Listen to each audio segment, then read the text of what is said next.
What is up, my friends? You are very welcome along to this Champions League draw reaction here on Anfield Agenda. I'm going to take you through, obviously, Liverpool's group, all of the groups, and ask you for your thoughts. Do let me know in the comment section. Drop a like on the video, and of course, hit that subscribe button for me. Let's start off with our group. Group A. Is it the group of death? No, it absolutely is not this year, but it is still an interesting group. Ajax, Liverpool, Napoli, and Glasgow Rangers. One thing that sticks out to me here is not too much travelling for the Reds to do, which is great. You don't want to be travelling over to Eastern Europe, long haul flights over and back. So for this, not too shabby. Then you look to the next part. Days away for the fans. Amsterdam. Look, who doesn't love a trip to Amsterdam? Regardless of if you've even got match tickets, a trip to Amsterdam got to be worth it. Obviously over to Naples then as well, and up to Glasgow, not too shabby. On the train or the bus up there, fairly straightforward. Great to have a British side in our group as well. It seems like well, do you know what? I can't remember the last time. So I'm happy with that. Giovanni Van Bronckhorst and Rangers, I'm sure that they're quite happy about it as well. And if I'm being really honest about this group, we should be looking to win it. No disrespect to the other teams in it. I'm a bit bored of playing Napoli. I feel like we played them a lot over recent years, whether it be in European competition or in friendlies in pre-season and stuff like that. De Laurentiis wasn't happy the last time they were drawn in a group with Liverpool. Don't know how we'll feel about this one, but we should be topping that group. Let's be honest about it. Ajax are weaker than they were. Their manager is gone. They may lose Anthony. They've lost Gravenberch. They've lost lots of players. So we should be looking to get out of that group as group winners. Even taking into account the poor start to the season we've had, this obviously gives Jurgen Klopp and the boys a shot at redemption and a shot at grabbing old big ears. Want to start off as well by just congratulating Carlo Ancelotti for winning the coach award. He pipped out Pep Guardiola and Jurgen Klopp to that. And Karim Benzema won the male award as well. So well done to Karim Benzema. I can't remember who won the ladies award because, truth be told, I wasn't even watching when Benzema won it. I just glanced up and seen him there with the trophy in his hand. So congratulations to all the winners anyway. Now let's have a look at the groups in their entirety. Couple of interesting subplots here which I'll take you through as we go along. Group B has FC Porto, Atletico Madrid, Bayer Leverkusen and Club Brugge. Obviously Club Brugge there has Simon Mignolet, former Liverpool player. Interesting group, that one. Not the most difficult group, and a tough group to pick teams to progress from it. Atletico you would expect, but I think Leverkusen could cause a bit of a shock in that group and maybe force their way into the knockout stages. Let me know your thoughts on it.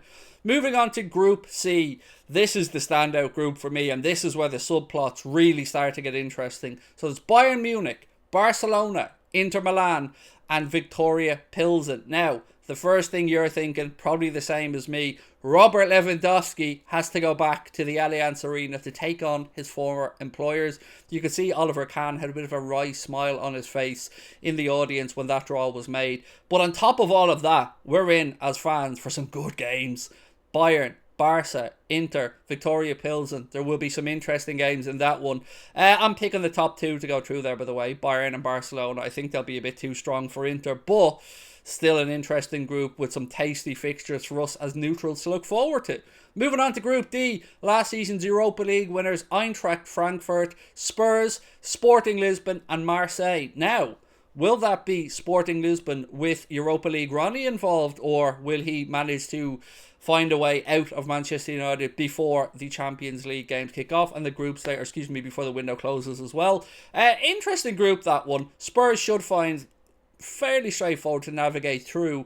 If I'm Spurs and I'm Antonio Conte, I'm looking to win that group. And then you would have to say probably Eintracht Frankfurt. They're a very difficult side to beat in Europe. They defend well, they attack quick. Ask Rangers fans, they'll be able to tell you all about it. Moving on to Group E, which of course involves another English side here in Chelsea. So it's AC Milan, Chelsea, Salzburg and Dynamo Zagreb. On paper, this should be a relatively straightforward group for Chelsea to navigate. Salzburg, they're no mugs, we know that. They're a team that has a great production line of players coming through. They do move on their best players to either Leipzig or elsewhere, but I think they'll still cause some trouble, particularly at home. But I don't see anything past AC Milan and Chelsea navigating their way through that group.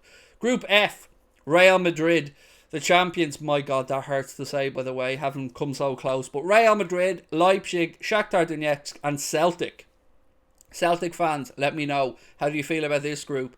Could have been worse, could have been better. When you're in pot 4, it's always difficult, isn't it? You know you're going to be up against it. Shakhtar, that's the one that would worry me because a lot of travelling if I was a Celtic fan over there and back for the team. Real Madrid and Leipzig, you would have to make them huge favourites to go through. Timo Werner will be going back to the Santiago Bernabeu, but with Leipzig as a return over there. So let's see what happens in that group. For me, again, I'm going to stick with the seeded 1 and 2 teams in there, Madrid and Leipzig, to go through. But I wish Celtic all the best. Group G, Manchester City, Sevilla, Borussia Dortmund and FC Copenhagen. Again, another very interesting subplot there. What is it? It is, of course, the fact that Erling Braut Haaland will have to go back to his former employer and play in front of the yellow wall as an opposing player. That's going to be interesting. But I think Manchester City and Dortmund are the ones that get through on that group. I'm not underestimating Sevilla. I think people should do that at their peril, but they are a weak Sevilla. They aren't a Sevilla that they have been in recent years. They're in a bit of a rebuild there. I don't think they're as strong as they once were. So if I'm Dortmund, I'm looking at that group, and yes, Manchester City will most likely top it, but you've got to say, you fancy your chances of getting through, and Jude, you know, Jude will get to see firsthand why it's better that he comes to Liverpool when he goes to the Etihad and it's empty, silence, soulless, you know, all the usual stuff. That is an interesting group. And then we move on to the final group. PSG, Juventus, Benfica and Maccabi Haifa. Again, not expecting anything other than PSG and Juventus to go through. Benfica having been stripped of their star forward, who's now a Liverpool player, a suspended Liverpool player as things stand, but still a Liverpool player nonetheless. So I would expect both of those sides to go through. PSG, Juventus, maybe Benfica dropping in to the Europa League. Either way, I'm fairly happy with this draw. What will happen now is the teams will be trying to figure out who plays who when, and we hopefully will have that information for you over in our live stream on Twitch later on tonight. Myself and Chris will be on there at 8:30 just to bring you through all the transfer gossip, well, if there is any gossip, and all the fixtures and stuff if we have them by that point. If not, we'll bring it to you as soon as it's out. But I have to say, could have been better, could have been worse, but all in all, I'm just excited. I'm excited now that we know what's ahead of us, and this is probably the competition where already we have our best chance to lift the big ears again, because in the league we didn't get off to a great start. We're already trailing behind, but hopefully, I don't know, hopefully something changes. Hopefully we get a bit of good news or something through the club. I know there's been stories linking us to Frenkie de Jong. I don't believe that to be true, because I don't believe Liverpool would pay the wages for Frenkie de Jong. He's currently on something like 400 grand a week at Barca. Would I have him as a player? Absolutely. Frenkie de Jong's a wonderful footballer. I've always said that, even when he was linked with Chelsea and United. I just don't see it happening. But I do want to see a transfer happening, because the clock is ticking. And as I always say, John, where's the money? Where's the money, John? Give it to Jurgen. Let him buy us a midfielder for the window shuts. Right, that is me done, my friends. I will see you guys soon. Let me know your thoughts on the draw in the comment section. Drop a like on the video, and of course, hit that subscribe button for me. The road to Istanbul starts now. Liverpool in Group A for this season's Champions League.